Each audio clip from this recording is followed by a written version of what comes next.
This is Vote for the Music, the Eurovision podcast.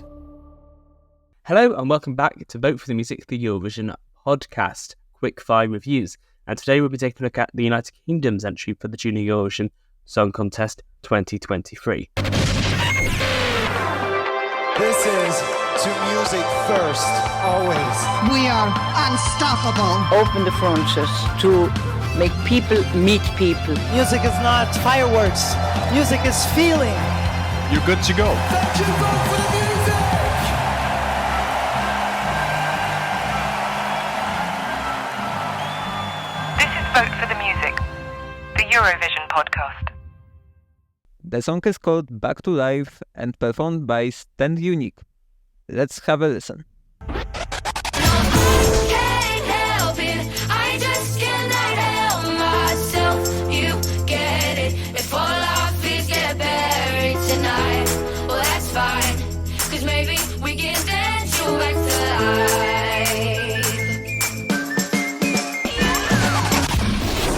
So the United Kingdom are back for the second year in a row, and after a fifth place finish last year in Yerevan, they've gone for a different approach here with a girl group, Stand Unique, which is the first girl group the United Kingdom has entered to any Eurovision event since 1999.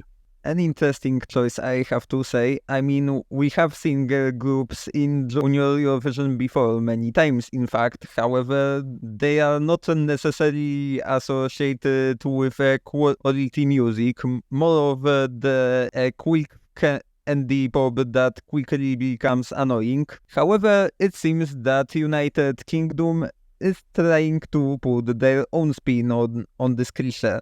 Their song is not necessarily candy, however, it is pop. Yes, it's very much the British interpretation of girl groups, so much it's 2010 version of girl groups. There's lots of inspiration here from groups like Little Mix, I think, but done with. The song was written by one of the composers of Lose My Head last year, alongside two composers who have quite a good resume of songs, hit songs they have written for popular artists. Now, did those composers make a good job?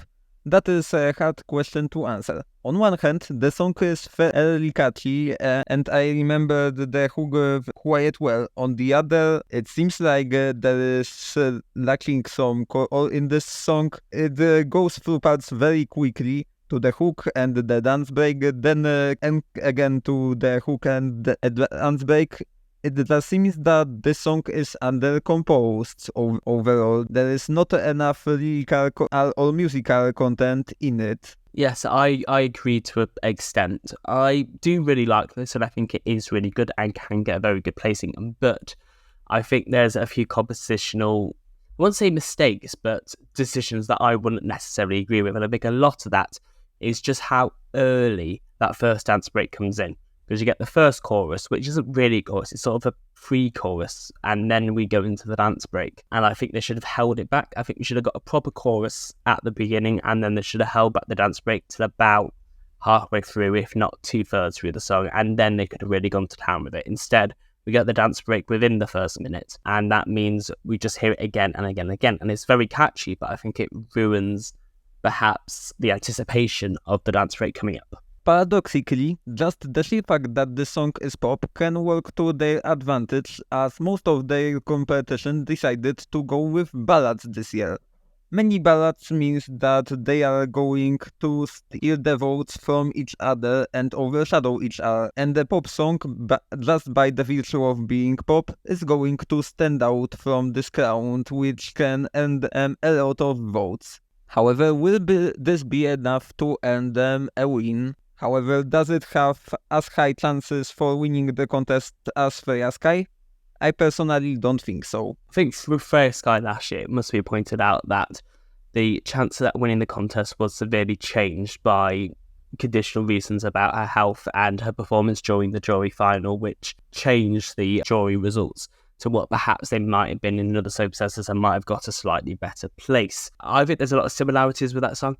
I think there's a lot that could do very well, and I think they can very much build on that. I think the public vote will probably be quite similar to how it's saw Freya Sky. It's a similar genre. However, I'm not personally a big fan of the vibe they ultimately choosing. But that's beside the point. As for the staging, I think we have a pretty clear idea of what to expect. A lot of dancing, probably a lot of platforms on the stage to elevate said dancing. United Kingdom's return to Junior Eurovision Song Contest started with the televote win. Will the stand Uniqu follow on Freya Sky's success? This is to be seen. In regards to their place, I would predict either 5th or 3rd place, depending on how the jury are going to judge the song. I think it is a very strong contender to win the televote. Yes, well, I very much would like this to win for obvious reasons. I think 3rd, 4th, 5th place is kind of where it's probably going to end up. I hope it can definitely do that. If it comes lower than that, I will be quite disappointed because I think the entry certainly has credibility and the power to go as far high up the leaderboard as that. But yes, I'm very hopeful, and yeah, I would give this a good solid 7 out of 10. I really like it. This is a song very clearly different in both tone and overall quality from much of the competition. On the other, in its own category, it ended up underdoing a bit. So I think the first score is still a 6 out of 10. It is a song that stands out from the count, but it is a song that could have been much better if the composer just ended up more competent. However, considering the overall quality of the contest, it is easily one of my favorites, currently going at the 2nd place. So that's it for this Vote for the Music, the Eurovision Podcast Quickfire review. Please remember to follow us on Spotify, Apple Podcasts, Amazon Podcasts, and wherever else you get your podcast. Subscribe to us on YouTube, and keep remembering to vote for the music.